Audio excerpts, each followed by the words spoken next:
Assalamualaikum warahmatullahi wabarakatuh. Salam sejahtera bagi kita semua. Teman-teman media cetak, media elektronik, dan masyarakat. Saya didampingi Pak Menteri Pertanian, Pak Syahrul Yassin Limpo. Beberapa arahan terkait dengan rapat terbatas, terkait dengan peningkatan produksi jagung nasional, dan sesuai dengan arahan Bapak Presiden di dalam ratas penguatan ekosistem pangan dan peningkatan pangan nasional.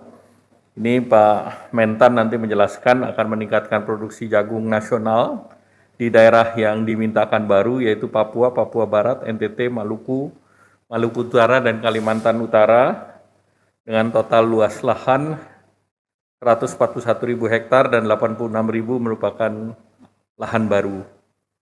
Dan kedua, tadi disampaikan bahwa dengan harga global yang sekarang di angka $335 per ton, itu yang setara dengan sekitar 5.000 per kilo. Ini perlu dilakukan peningkatan produksi, termasuk juga untuk ekstensifikasi dari lahan yang ada. Nah, salah satu yang dilakukan ekstensifikasi adalah dengan mendorong GMO ataupun hibrida, di mana dari segi hibrida pemerintah sudah mendorong bibit unggul hibrida jagung yang bisa memproduksi antara 10,6 sampai 13,7 juta ton per hektar. Ada 14 varietas antara lain Pertiwi 3F1 BC, kemudian ada NK Perkasa, ada Singa, ada Bima, ada Dahsyat, ada P36 dan yang lain. Artinya hibrida ini berbasis hibrida nasional, dan nanti Pak Mentan akan melakukan perubahan terhadap regulasi terkait dengan GMO.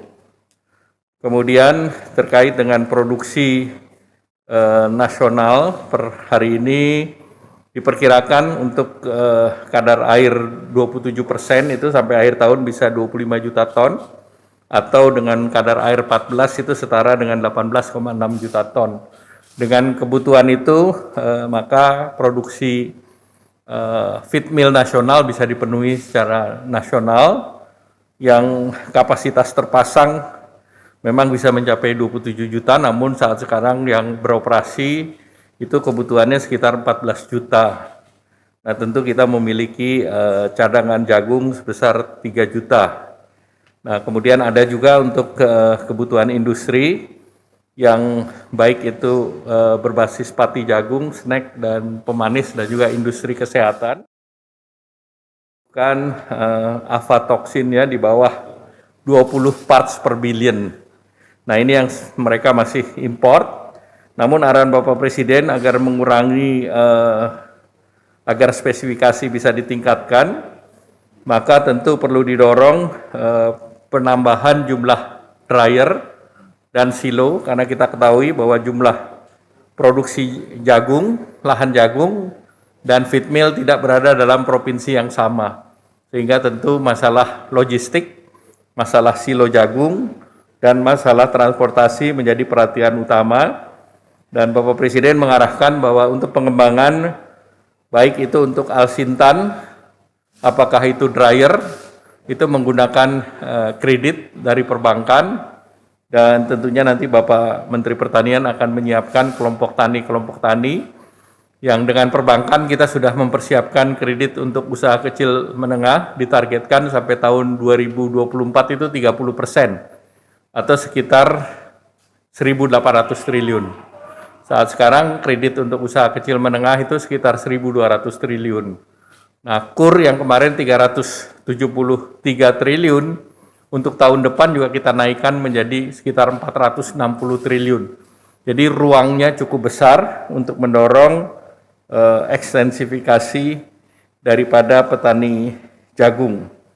Dan Bapak Presiden berharap bahwa dengan adanya ekstensifikasi, kemudian adanya perluasan lahan baru, maka kita bisa meningkatkan produksi, dan produksi ini tentu dipersiapkan sesuai dengan demand di dalam negeri dan juga di demand di negara lain.